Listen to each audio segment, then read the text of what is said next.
Assalamualaikum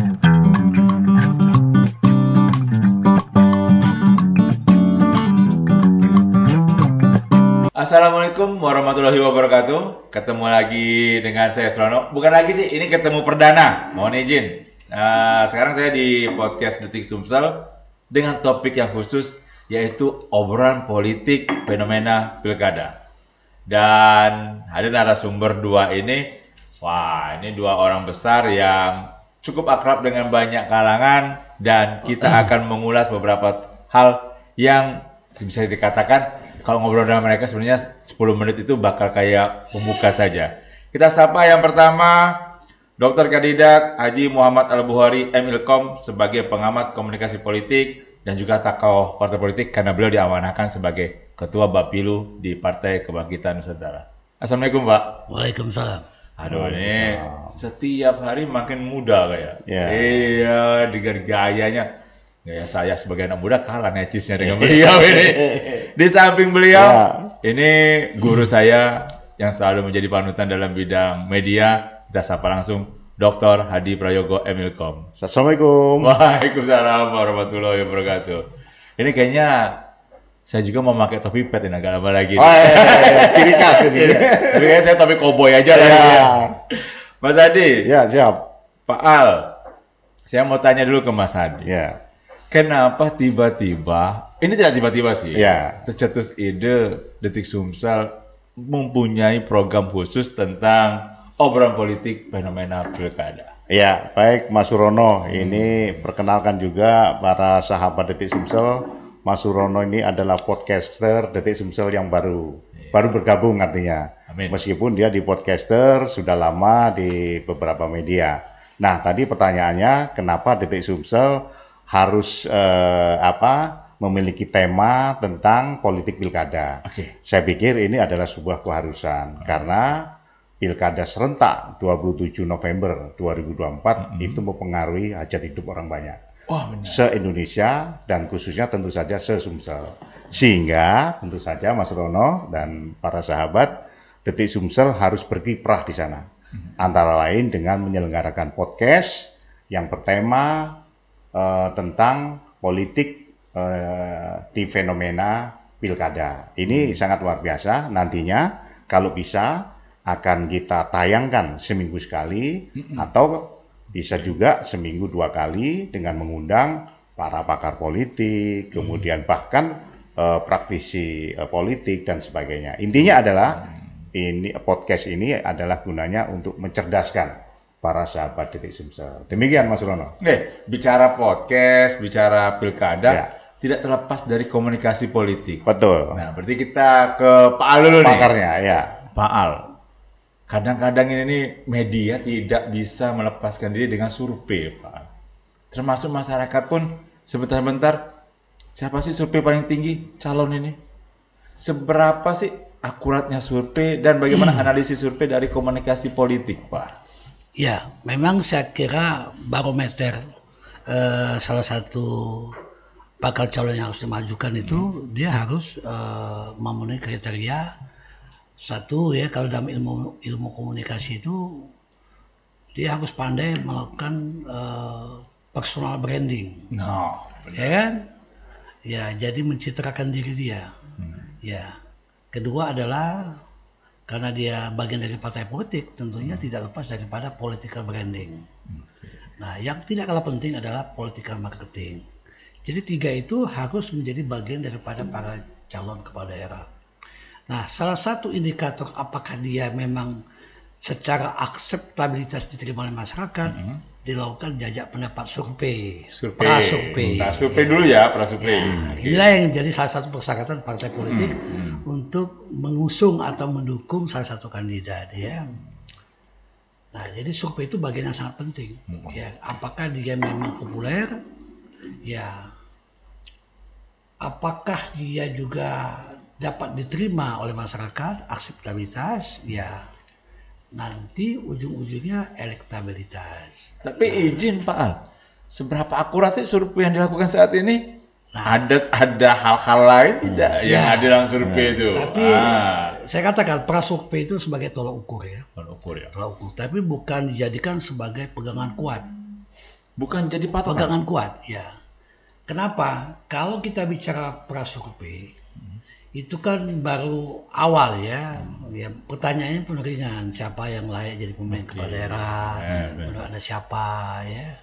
Belum banyak mempengaruhi akseptabilitas, tingkat keterpilihan.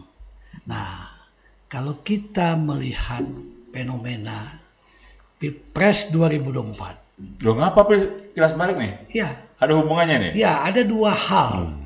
Fenomena ya, ada dua variabel yang mempengaruhi akseptabilitas, tingkat keterpilihan masyarakat ke bakal calonnya, ke calon kepala daerah.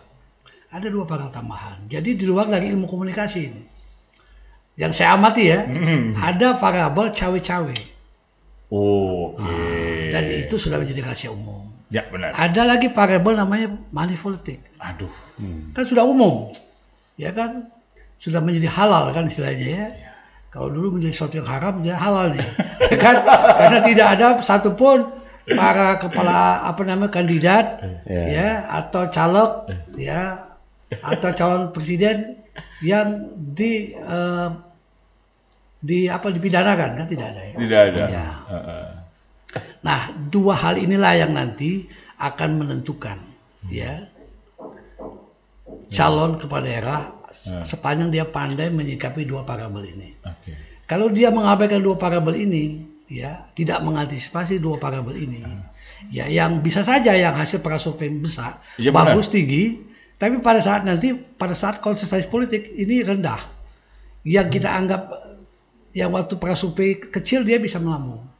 Nah, tinggal kejelian daripada para pemimpin kepala daerah yang ikut kontestasi pilkada 2024, khususnya di Sumatera Selatan.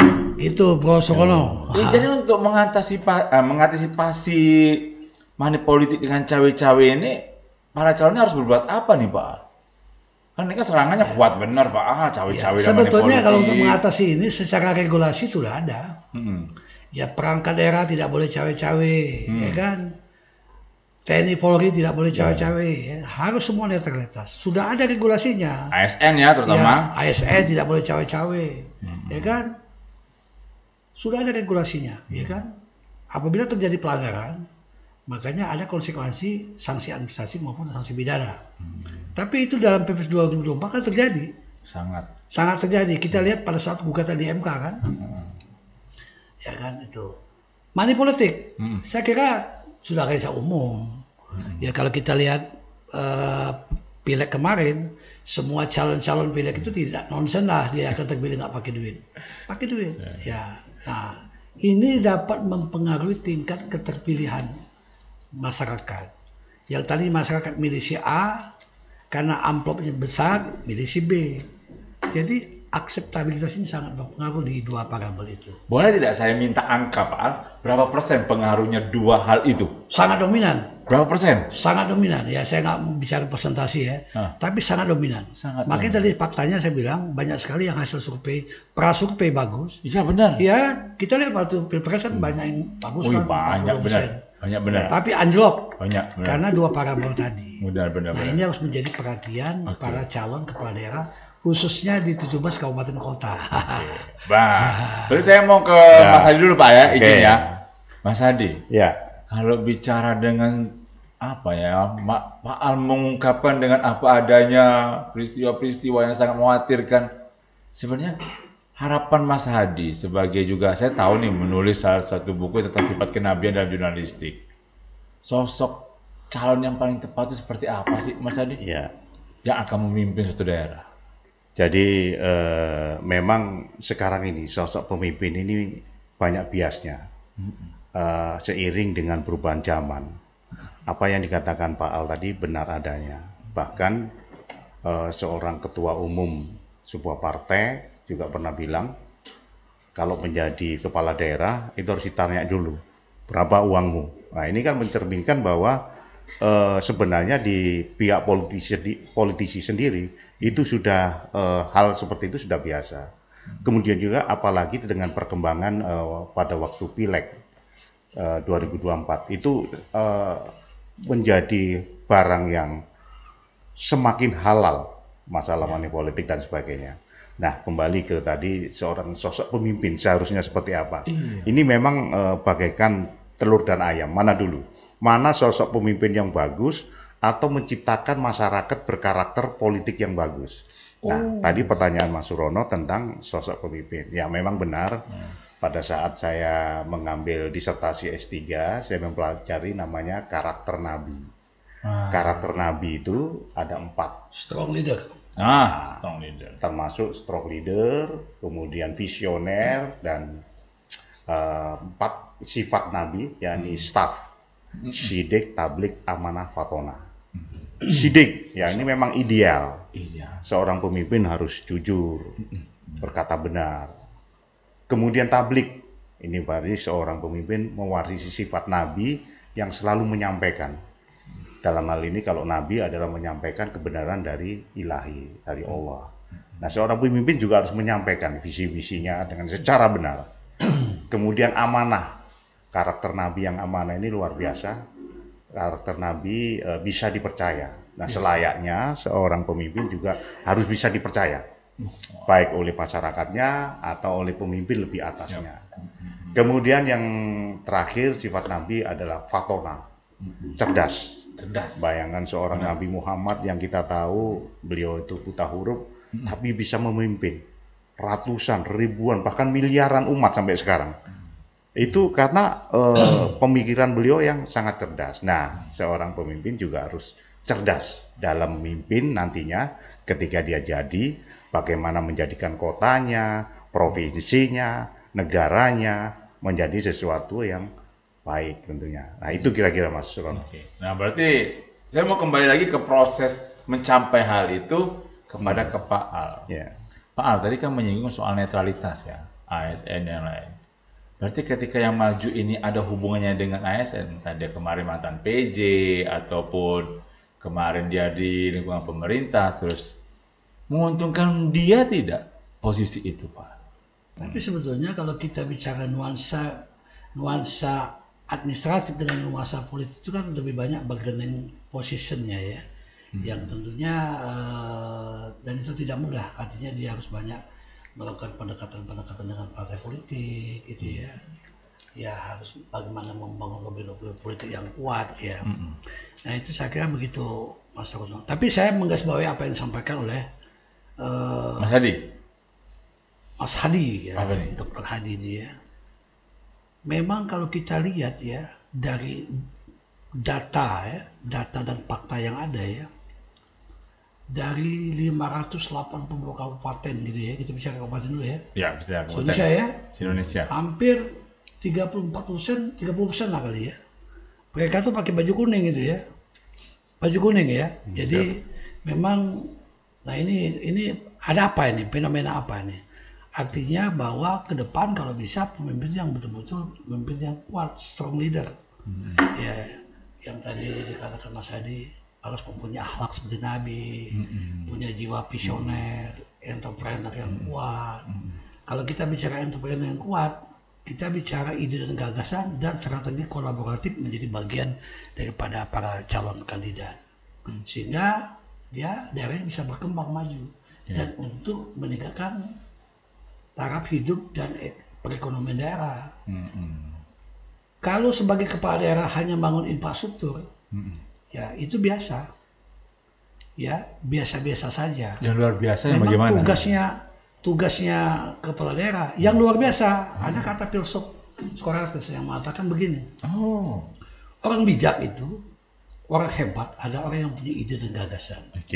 Apa ide dan gagasan dia apabila terpilih? Dalam rangka untuk menumbuhkan berbagai aspek kehidupan di masyarakat yang dia pimpin. Ya, apa nilai potensialnya? Dia angkat bersama-sama dengan berbagai elemen masyarakat melakukan komunikasi untuk mencapai strategi kolaboratif tadi. Sehingga daerah itu akan berkembang. Itu yang paling utama. Orang biasa, kata filsuf Socrates itu, adalah orang yang selalu membicarakan sukses orang lain. Peristiwa, sukses orang lain. Masa lalu. Ya, dulu saya waktu ini, apalah ya, sukses, ya sudahlah. Kalau kata-kata bijak itu ada yang mengatakan begini, masa lalu adalah kenangan, Masa kini adalah kenyataan, masa depan harapan obsesi. Ya, benar. Itu. Dan orang yang bodoh, orang yang selalu membicarakan orang lain. Nah, pemimpin yang baik itu yang tadi strong leader tadi kata Mas Adi, Ya. yang nomor satu, orang hebat adalah orang yang cari ide dan gagasan. Ide dan gagasan harus dibangun, akan melahirkan kreativitas, ya kan, akan melahirkan prestasi, ya aksi dan prestasi yang nyata bagi masyarakat banyak. Oh, dan untuk mewujudkan itu masyarakat punya peranan yang cukup besar untuk Ya, mengawalnya. itulah konsep Islam, khairun nas anfa'uhum linnas. Benar. Tidak, bermanfaat bagi orang banyak. Iya. Jangan diri jadi sendiri. kepala daerah bermanfaat untuk sekelompok atau diri sendiri. Itu bahaya laten itu. Ya, nah jadi itu penting ya obrolan kita ini. Ya, siap. Makanya salah satu hal yang momentum pilkada ya Mas Adi Ya. ya. Hmm, Beliau ini sebagai direktur operasional ya. siap. Coba momentum pilkada ini jadikan semacam menambah pikiran-pikiran sehat. Siap. Ya berkomunikasi, berdialog dengan para kandidat kepala daerah baik bupati maupun wali kota yang ada di Sumsel 17 kabupaten kota ya. Sampai sejauh mana pikiran-pikiran sehat dia ini dapat diterima oleh masyarakat banyak. Mana ide dan gagasannya? Mana idenya? Layak dipilih atau tidak? Iya. Kan gitu persoalannya. Dan harus siap dikupas dong di sini. Ya. Jangan bicara narasi ya, bicara di awang-awang. Siap. Ya kan? Tapi apa wujud konkretnya nanti kalau terpilih? Amin. Siap. Begitu kepala daerah yang strong leader. Oke. Baik sahabat Detik Sumsel, ini kami anggap ini sebagai awal pembuka dulu karena ini yang kami menjelaskan apa yang ingin kami sampaikan dari program ini. Dan pastinya tidak hanya dari kalangan politik, kami juga perlu tamu-tamu yang lain. Yuk kita bicara bersama tentang politik di pilkada, baik di kabupaten kota maupun di Sumsel. Ayo saling terbuka karena pilkada, pilgub itu adalah milik kita bersama sebagai masyarakat Sumsel dan kita berhak untuk membicarakannya. Saya tambahkan. Apa Pak? Ya. Ini penting bagi para calon kepala daerah. Kalau Anda ingin meraih simpati kalangan milenial, Ya. Anda harus banyak bermain di wilayah media online. Oke. Dan salah Khususnya satunya- Detik Sumsel. Ya, silakan. Ya, Detik Sumsel akan memediasi dan memfasilitasi untuk komunikasi yang Siap. mumpuni di masyarakat Sumsel. Demikian. Dan caranya sangat sederhana, cukup datang langsung ke kantor Detik Sumsel di Jalan Kapten Arif Pai, langsung hubungi bagian dari pemasaran, dari bagian yang lainnya, kita obrolkan dan kita bikin konsep bersama. Saya tutup, terima kasih. Wassalamualaikum warahmatullahi wabarakatuh. Waalaikumsalam warahmatullahi wabarakatuh.